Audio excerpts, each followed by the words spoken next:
Lights, cameras. Tonight we're highlighting the One Screen Short Film Festival in New York. Myself and my partner Judith Salovitz were judges at this film festival. Tonight on our show, we're very honored to have two of the winners in different categories, and they are films entitled Uncomposed, Best in Craft Music Composition, and also the movie called Immortal was in the Best of Show. Let's do the Uncomposed with our guest, David Mueller. The client is White Ribbon. So White Ribbon is a nonprofit group here in Canada, but also all over the world. And they're really working to end gender-based violence and promote emotional literacy for boys and for men. And we've been working with them for several years, and every campaign we do, we always try to find a new way in to provoke and to challenge what is considered to be sort of outdated notions of masculinity. And that's the problem, really. It's just that masculinity today is just so narrowly defined, and men and boys are sort of so trapped in what they can and cannot be. White Ribbon really wants to challenge that and say, you know, it's healthy for a man to feel all his emotions and not feel like he has to hide that or suppress those emotions. So with this year's campaign, we were looking for, you know, a new way into that conversation. And somehow it came up that, you know, I think somebody was listening to a piece of music that really moved them. And we thought, oh, that's interesting. You know, music does have that universal power to sort of evoke emotion from people. Even the most hardened people will listen to a song and feel something. So we thought, you know, what if we created a piece of music that was so stirring, that was so beautiful, that even, you know, the most hardened of men, or the men who repress their emotions, who think showing emotion is weak, what if they heard this song and felt something? So that's really the crux of the campaign and the film. That's what made us pick you on our show, is because the film had such a how these men changed their whole personality because of music. I mean, it's quite a wild thing to view, you know, and to feel. You're right. It was definitely rooted in science and music. The track itself, it wasn't just sort of produced willy-nilly. Like, it was very considered. Everything from the notes to the arrangement to tempo changes. We worked with a great audio production company here in Toronto called Berkeley. And they were really responsible for finding the composers to bring this to life. But along the way, we sort of did our research as well into music theory, you know, to isolate the things that will evoke the most emotion. So like, we looked into things like appoggiaturas, which, you know, is a sort of complicated way to say it's a way of adding dissonance and then a quick resolve to sort of elicit a hit of emotion.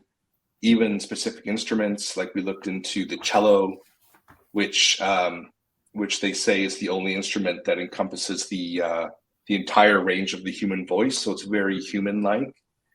And then even the choice of the venue actually was powerful as well, because, you know, at first we thought, okay, we've manufactured this beautiful piece of music.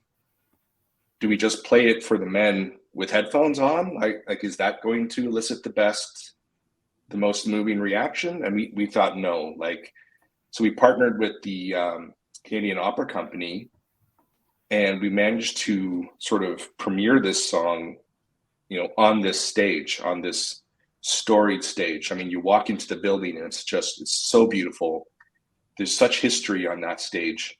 And when each of the men walked in and they saw, you know, 4 performers waiting to play just for them, it was was almost impossible not to feel something. So definitely, the music was very purposeful. The location was very purposeful. Everything was geared towards trying to get these men to sort of break down the walls that they've built up around themselves. We knew each one of them, thought that showing emotion was weak. Right. And just being there in the building and watching them, we tried to give them space, of course, because we don't want to just be all around them and make them self-conscious. So we were sort of hidden onto the side, but it was really moving even for us to see these men react the way they did. How we found these men is we did a casting call, and we tried to find men who believed that showing emotion was a sign of weakness. And it's really not hard to find men like this. Like they're everywhere, and they've been raised this way. Their dad acted this way, so they saw this in their dad. Maybe it was culturally as well. They were looked on, well, you've got to be tough. You've got to control your emotions. Mm-hmm. If you don't seem like you're in control of your emotions, then you're weak. Overwhelmingly, this is what they told us.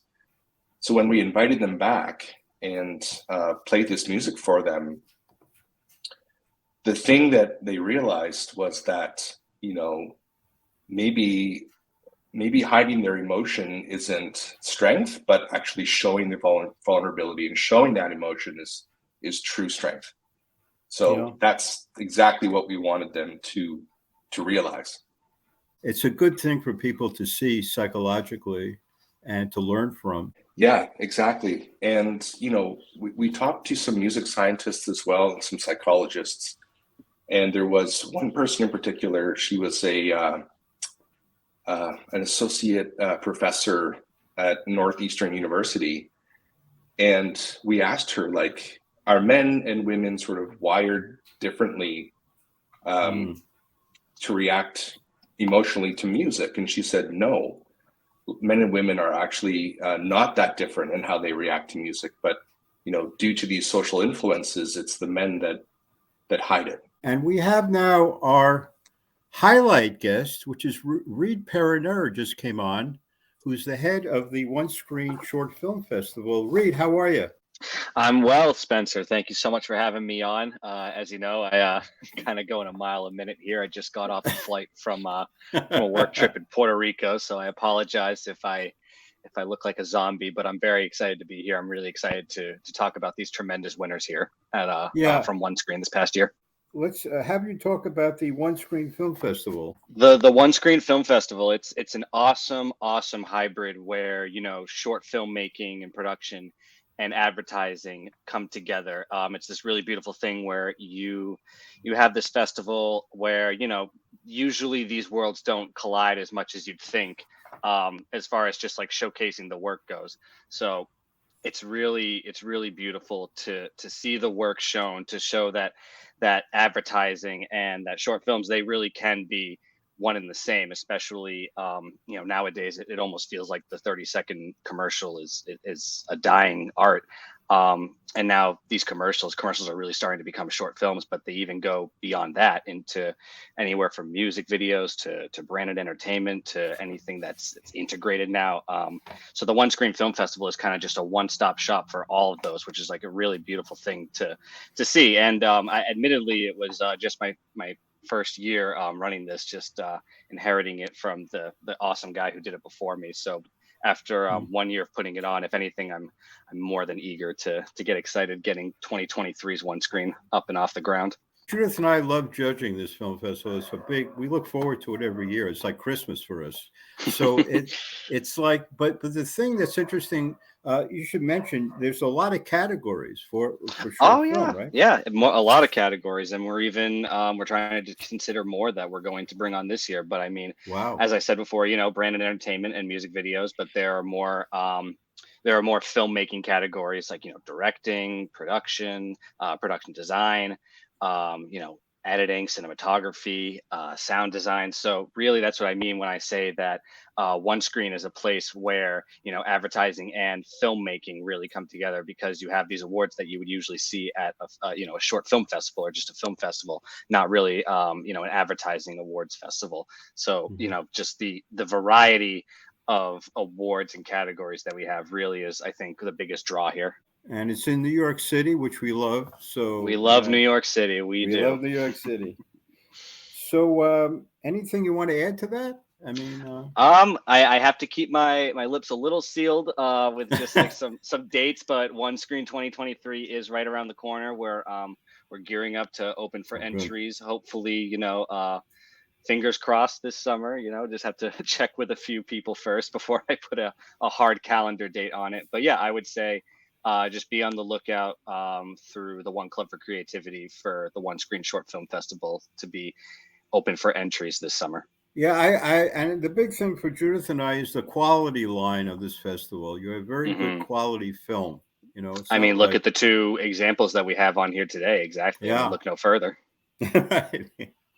So let's go into Immortal. Denise, Rossetto, Carlos, Moreno, representing Broken Heart Love Affair Company. And tell us about the concept of that movie. For us, it was basically, working with the Royal Ontario Museum, which is the biggest museum we have in the Ontario region of Canada, if not in the entire country, in terms of the collection and the size of it.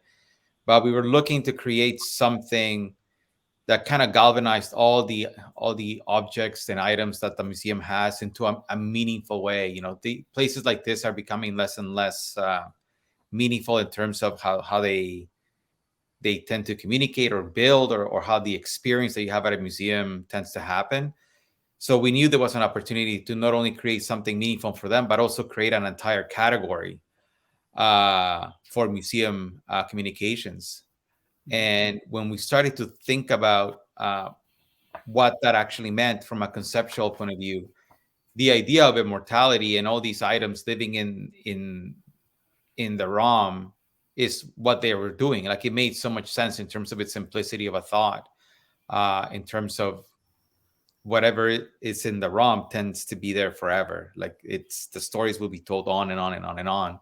And then it just became a matter of like, how do we tell that story of immortality of our existence, not just as people, but of, the natural world, the human world, the scientific world, the artistic world, and do it in a way that is as mesmerizing as the story of our existence is, and that's where we came up with the idea of, we like to call it, Denise and I like to call it, the womb of humanity. We have a baby that represents, basically an unborn child that represents all of us in this womb of infinite possibilities and memories that we have all either seen, learned, or experienced ourselves. I saw that a museum was integrated into this film in some way. And I looked at the film, I said, this is like an art piece. You know what I mean? It's like an art piece in motion. One of the things that Denise and I and the director always talked about, and the client as well, was that the artistry of this piece had to be world class. It needed to feel as artistic as the pieces that are in the museum itself, and as emotional as the items that exist within its walls as well. And it eventually became an exhibit in of itself. Oh, really? It did, yeah. So it's interesting. After we made the film, it's now in the museum as an actual exhibit in the museum. Wow, that's great. Yeah, so I think it's still there now. So that was a kind of cool part. And I think what I think was somewhat interesting of what Carlos is saying too is, when you think about how the generations are today, when they see the objects, and there's 13 million objects in the museum, but things are becoming less and less, holding less and less gravitas and meaning, because we're not used to realizing that like a cup that's in the museum is actually a cup that was touched by someone millions of years ago, that was maybe an emperor or something. And what we wanted to do is, especially for kids, younger people, where everything is sort of virtual now, is to understand, when you're in the museum, this is actually the piece, the cup, or the knife, or it's actually the thing that was there. It's the sword that killed someone. It's the cup that yeah. Yeah. This film is more like an art type of. It struck me as an art piece in motion. It really did. If you go to the One Club for Creativity's YouTube channel, right on the YouTube channel, on the front page even, you will see Immortal as the best of show winner. It's right on the front of our YouTube channel. All right. And if you go even further into our YouTube channel, that's yes, you will find the rest of our 2022 winners. And yeah, the work there is just unbelievable, from animation to just, I mean, any short narrative films to just, even just montages. It's really just, yeah, the variety of work is really just something to behold. The director on Immortal was Mark Siebert, and he did just such a beautiful job to the vision that Carlos and I had for the film. So he's going to love hearing your comments that it's artistic and it's art in motion. I think that he'll be really happy to hear that. It's almost hard to describe the content of the movie, right, Denise? Yeah, it's very well. It originally was just going to be the baby floating. Oh, really? Yeah. So, and then when you see it, it just became more and more and more epic. Yeah, I think it was how we started with a script and the visual, and then one of the things that we truly believe in terms of working in the film space is that it's a very organic process in collaboration. And I think the trust that we have within the client, Mark, and ourselves, in terms of just putting ourselves in a position to continue to build and build and build this, is how we ended up here. Like it was not stopping at a certain visual or a certain word or the script itself. It was just a matter of continuing to build the artistry within it.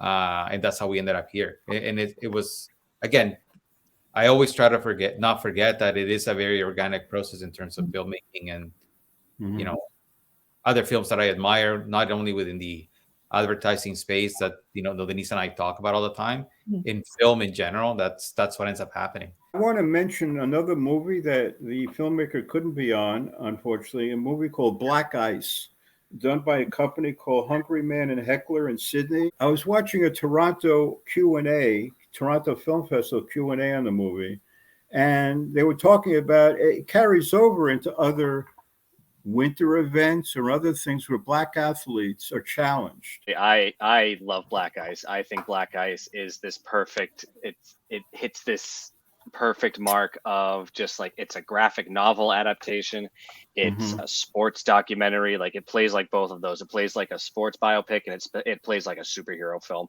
It's really, I think, something like truly special. Coincidentally, Spencer, the director for Black Ice is Hubert Davis, and we work with Hubert a lot. He did really? Wow, the latest White Ribbon. He's worked with us on a few campaigns, so he's amazing. Yeah, these films we have on are exceptional that we interviewed, and I want to thank you people for coming on, and thanks a lot, and the best of success also, future projects. Thank you. Thank you, Spencer.